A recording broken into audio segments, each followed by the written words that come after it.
Sir ಹೇಳಿದ್ರು 15ನೇ ಹಣಕಾಸಿನ ಆಯೋಗದ ತರ ನಾವು ಇದನ್ನ ಮಾಡ್ತಾ ಇದ್ವಿ. ಈಗ 15ನೇ ಹಣಕಾಸು ಆಯೋಗ ಜನಸಂಖ್ಯೆಯ ಆಧಾರದ ಮೇಲೆ ಈಗ ರಿಲೀಸ್ ಮಾಡ್ತಾ ಇದ್ದಾರೆ, ತಾವು ಮಾಡ್ತಾ ಇಲ್ಲ. ರಾಜ್ಯ ಹಣಕಾಸಿನ ಆಯೋಗದವರು ತಾವು ಮಾಡ್ತಾ ಇಲ್ಲ. ಈಗ ಲಂಚ ಮೂವ್ಮೆಂಟ್ ಕೊಟ್ಟಂತ ಪರಿಸ್ಥಿತಿ ನಮಗೆ ಅರ್ಥ ಆಗ್ತಾ ಇದೆ. 10 ಲಕ್ಷ ಮತ್ತು 12 ಲಕ್ಷ ಜನಸಂಖ್ಯೆಯ ಡಿಫರೆನ್ಸ್ ಕೂಡ ತಾವು ನೋಡ್ತಾ ಇಲ್ಲ. ಅದಕ್ಕೆ ದಯವಿಟ್ಟು ನೀವು ಜನಸಂಖ್ಯೆಯ ಆಧಾರದ ಮೇಲೆ ಅನುದಾನ ಬಿಡುಗಡೆ ಮಾಡಬೇಕು. ಕರೆಂಟ್ ಬಿಲ್ ಅನ್ನು ಸರ್ಕಾರದಿಂದ ಭರ್ನಾ ಮಾಡಬೇಕು. ಅನುಮೋದನೆ ಆದಂತ ವೇಕೆನ್ಸಿ ಪೇಮೆಂಟ್ ಅನ್ನು ಕೂಡ ನೀವೇ ಸರ್ಕಾರದಿಂದ ಪೇ ಮಾಡುವಂತ ವ್ಯವಸ್ಥೆ ತಾವು ಮಾಡಬೇಕಂತೆ ಮಾನ್ಯರಲ್ಲಿ ವಿನಂತಿ ಮಾಡ್ತಾ ಇದ್ದೀವಿ.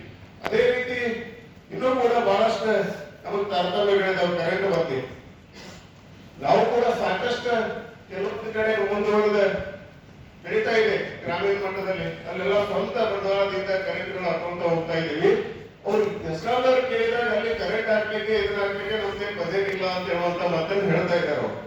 ಒಂದ್ಸರಿ 2023 ಒಂದ್ಸರಿ ಒಂದು ಬೆಳಕು ಯೋಜನೆ ಅಂತ ತಂದು ಒಂದ್ ಸ್ವಲ್ಪ ಮಟ್ಟಿಗೆ ಕೆಲಸ ಮಾಡಿದ್ರು. ಆ ನಂತರ ಯಾವುದೇ ಅನುದಾನ ನಮ್ಮಲ್ಲಿ ಇಲ್ಲ ಅನ್ನುವಂತ ಮಾತನ್ನು ಸ್ಥಳೀಯ ಮಟ್ಟದ ಎಸ್ಕಾಂ ಅಧಿಕಾರಿಗಳು ಹೇಳ್ತಾ ಇದ್ದಾರೆ. ಆ ತರ ಆಗ್ಬಾರ್ದು.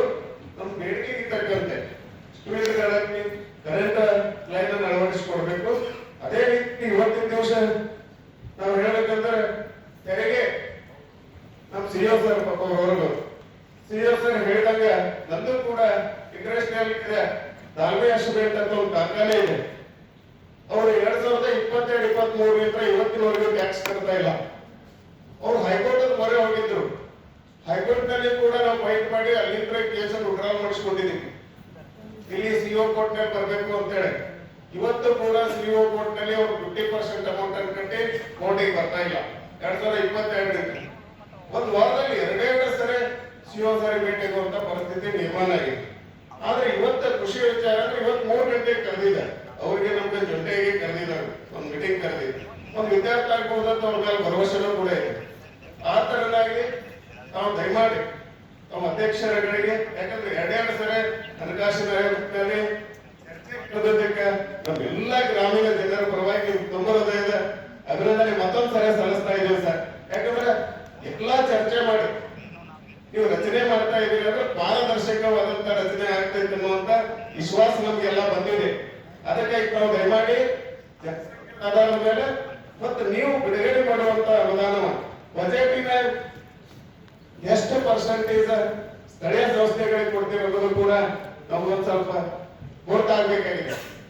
ಯಾಕಂತಂದ್ರೆ ಅವತ್ತು ಸಂವಿಧಾನದ ಪ್ರಕಾರ 73ನೇ ತಿದ್ದುಪಡಿ ಪ್ರಕಾರ 40% ಅನುದಾನವನ್ನ ಕಡಿಮೆ ಬಜೆಟ್ 40% ಅನುದಾನವನ್ನ ಅದರಲ್ಲಿ 8% ನಗರ ಸಂಸ್ಥೆಗಳಿಗೆ ಮತ್ತು ಗ್ರಾಮೀಣ ಗ್ರಾಮ ಪಂಚಾಯತ್ಗಳಿಗೆ ಮಾತ್ರ 32% ಅನುದಾನವನ್ನು ಬಿಡುಗಡೆ ಮಾಡಬೇಕನ್ನುವಂತ ಒಂದು ಇದೆ. ಆದ್ರೂ ಕೂಡ ಆ ತರ ಅದು ಎಷ್ಟು ಅಮೌಂಟ್ ಆಗ್ತೈತಿ 620 ಪಂಚಾಯತಿಗಳಿಗೆ ಗ್ರೇಡ್ ಪಂಚಾಯತಿ ಎಷ್ಟು ಗ್ರೇಡ್ 2 ಎಷ್ಟು ಅನ್ನೋದನ್ನ ತಾವು ಸ್ವಲ್ಪ ಸಭೆಗೆ ಹೇಳಿದ್ರಿ ಅಂದ್ರೆ ಬಹಳ ಚಲೋ ಆಗ್ತೈತೆ ಅನ್ನುವಂತ ಮಾತನ್ನು ಕೂಡ ಈ ಸಂದರ್ಭದಲ್ಲಿ ಹೇಳಿ ಬಯಸ್ತಾ ಇದ್ದೇನೆ ಮಾನ್ಯರೇ. ಅದೇ ರೀತಿ 2 ಪ್ರಮುಖವಾದಂತ ಮಾತ್ರ ನೀವು ಸರ್ಕಾರದಿಂದ ಭರ್ನಾ ಮಾಡುವಂತ ವ್ಯವಸ್ಥೆ ಮಾಡುವಂತೆ ಮತ್ತೊಂದ್ಸರಿ ಮನವಿ ಮಾಡಿ ತಮ್ಮೆಲ್ಲರಿಗೂ ಕೂಡ ಧನ್ಯವಾದಗಳನ್ನ ಹೇಳಿ ನನ್ನ